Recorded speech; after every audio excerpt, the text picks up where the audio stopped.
Let's look at our Chapter 1 review. It says, click here for instructional material to complete this problem. A variable represents an unknown quantity, statistics. It could be a data value. You may want to consider using a variable name that's helpful in identifying. Let N represent the number of respondents to a survey about exercise. What does N equals 50? It means that there are 50 people who responded to that survey about exercise. So you will read through each one of these. Pretty straightforward on those. Let's keep on clicking through.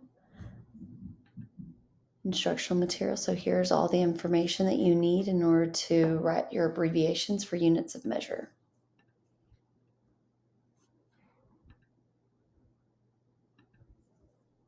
Keep on going through there.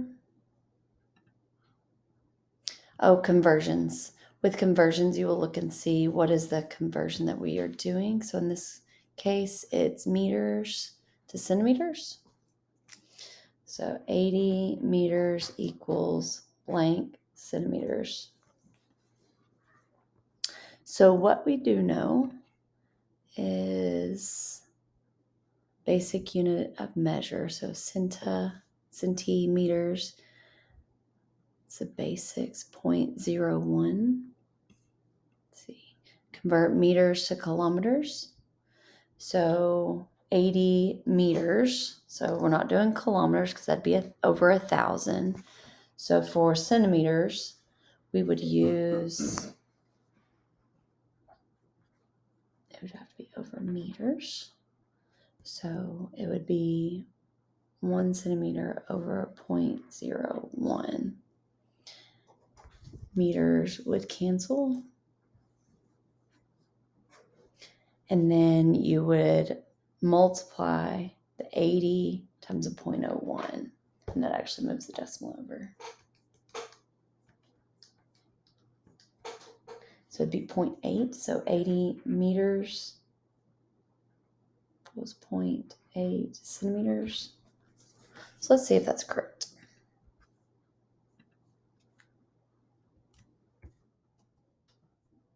Oh, that's incorrect. Okay, so I did that one wrong. So what we would actually do is we would take this 80 meters and divide by 0.01 meters to get our centimeters. And it actually equals 800 centimeters. 80 meters is 800 centimeters. I moved it the wrong way. Should have moved it 2 places. 8,000.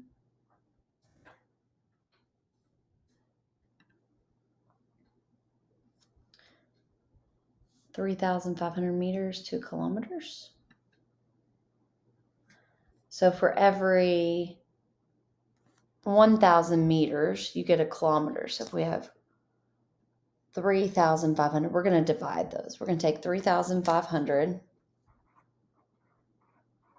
and we're going to divide by 1,000 because this is meters by the kilometers that equal 1. So that equals 3.5. 3.5 kilometers.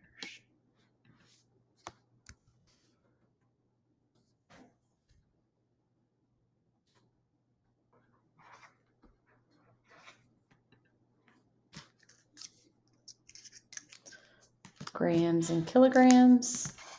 So you do the same thing. Grams to ounces, centimeters to feet, kilometers to miles.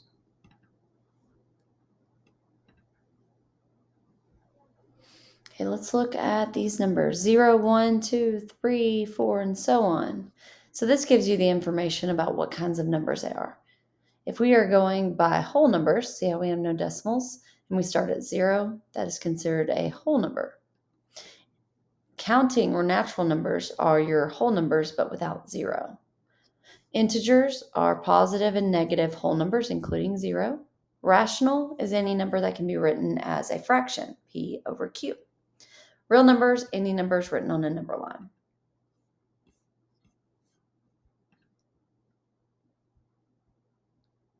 Look at these numbers. So our counting numbers are the numbers 0. Do not include 0. Sorry, counting numbers do not include 0. So on this one, let's see. So our counting just 1, 2, 3, 4, and 5. So square root of 2, that's a decimal. If you put it into your calculator, it comes out to be a decimal. So this is a real number. It's really dark. 0.2 is rational. 0 is a whole number. Square root of 64, though, that equals 8. So that would be considered a counting number. -2 is an integer. 3 over 5 is a fraction, so it's rational. Pi is rational, 3.1415. It's irrational, actually, because it goes on and on. So is square root of 2. That's irrational. We haven't even learned about that yet. 1.5 is a decimal, so it's rational, real number. X given, so that line represents given. X is a natural number between 7 and 16. So it's a natural number. So remember what a natural number is? Naturals are our counting. So it's all the numbers between 7 and 16. So between them. So 8, 9, 10, all the way to 15, because it says between 7 and 16. It doesn't say including. X, given X is a natural number less than or equal to 1. So natural number is starting with 1, 1, 2, 3, and so on. But it says it's less than or equal to 1. So the only one that is included there would be 1. Because if you look at your natural numbers, they start at 1. Since it says or equal to 1, 1 is included. Odd number less than 5. Select all the sets in which 20 is an element of. It's a real number. So the way it's broken down, let's see if they have it here. Nope. The way it's broken down is you have real numbers. Let's let it focus a little bit. And then real numbers are broken down into rational and irrational.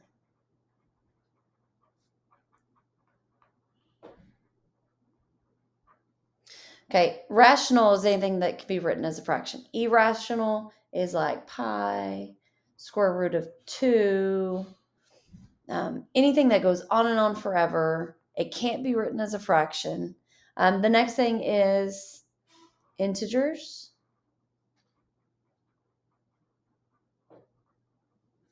Then we have whole numbers.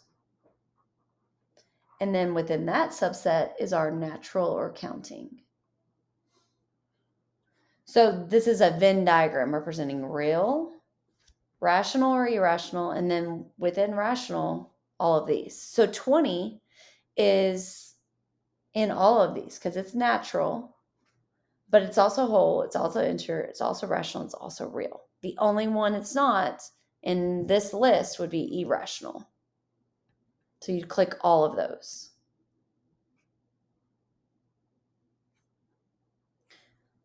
Perform the exponential by hand, exponentiation.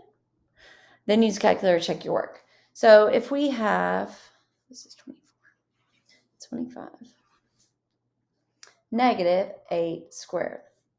So negative is just out front. If it was in parentheses, that'd be a different situation, but negative's out front, you just carry it down. X squared represents 8 times 8. 8 times 8 is 64, so it's a -64. And when you put it in the calculator, you're going to put the negative out front and then do 8 squared, -64. 4/5 squared, anytime you square a fraction, you will square the top and square the bottom. Because what this really means is 4/5 times 4/5. So top times top over bottom times bottom. 4 times 4 is 16. 5 times 5 is 25. And we can't reduce it.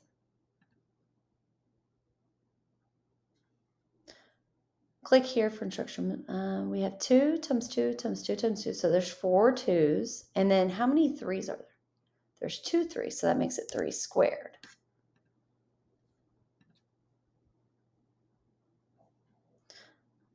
Five times 3 times 3. Well, how many 3's do we have? We have 2. How many 5's do we have? 1. So the exponent for 3 times 3 is 3 squared. 5, there's only one of them, so we just put 1.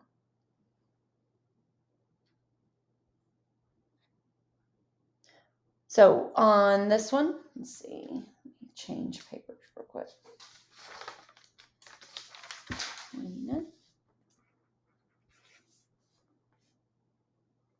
We have 4 squared times 5 cubed. So 4 squared means 4 times 4. So it says, well, we can use our calculator on this. I'm just going to do 4 squared, and I get 16 times 5 cubed, 5 to the 3rd power. See how I got the little carrot top? 125. So 16 times 125 gives us 2,000.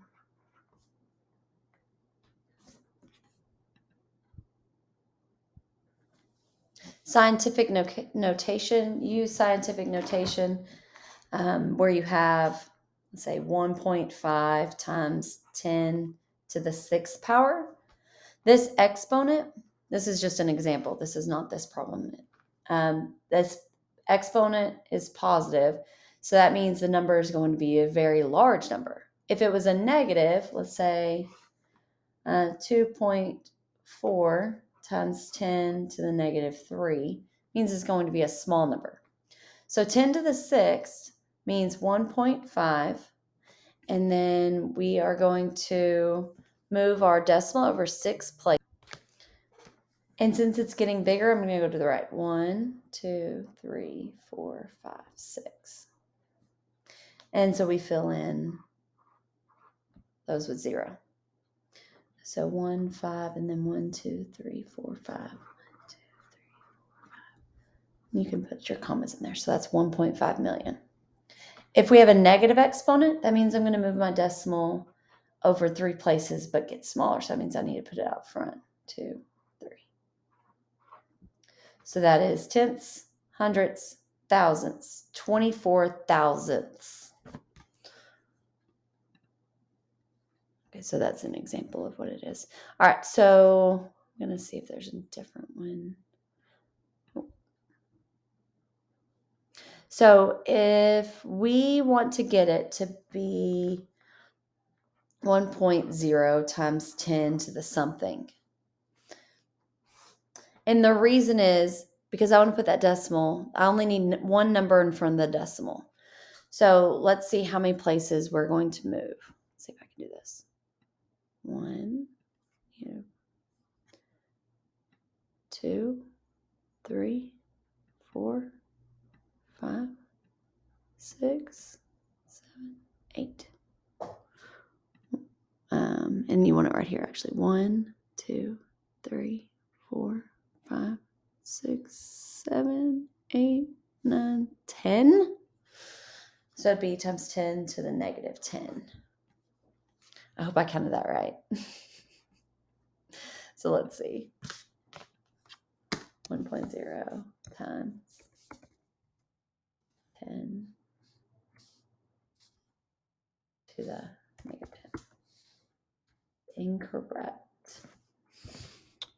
1, 2, 3, 4, 5, 6, 7, 8, 9. Okay, so it's 9. I must have miscounted. Oh, I still didn't put it in right. Try this. Oh, they just put 1. They didn't put 1.0. It's okay. You can redo it.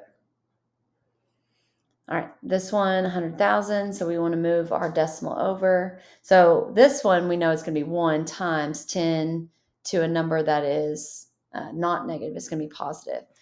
So it's going to go 3, 6, 9, 10, 11. Okay. So let's keep on going through these scientific notation problems.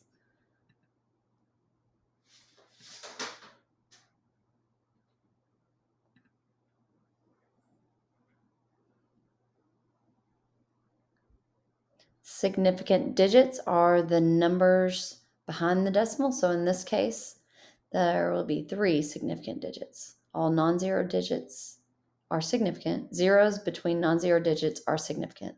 Leading zeros are never significant. So like this 0 right here, you're leading and it's not significant. So that is 3 significant digits. This is going to be helpful when we round. So we're going to round this to 3 significant digits. 0.128675541. So let's make sure. Never mind. Trailing zeros, those to the right of the last are significant. And then number with the decimal trailing zero, those to the right of the last non-zero are significant.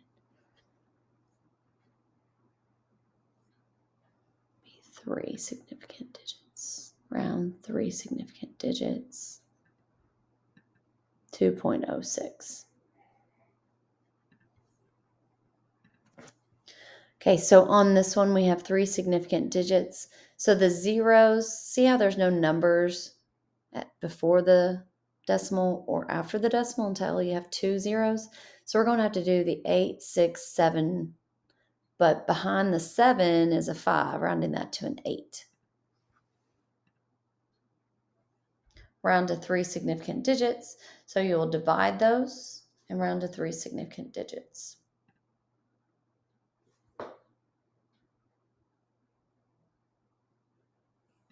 Okay, you can use your calculator on those. All right, so we are done.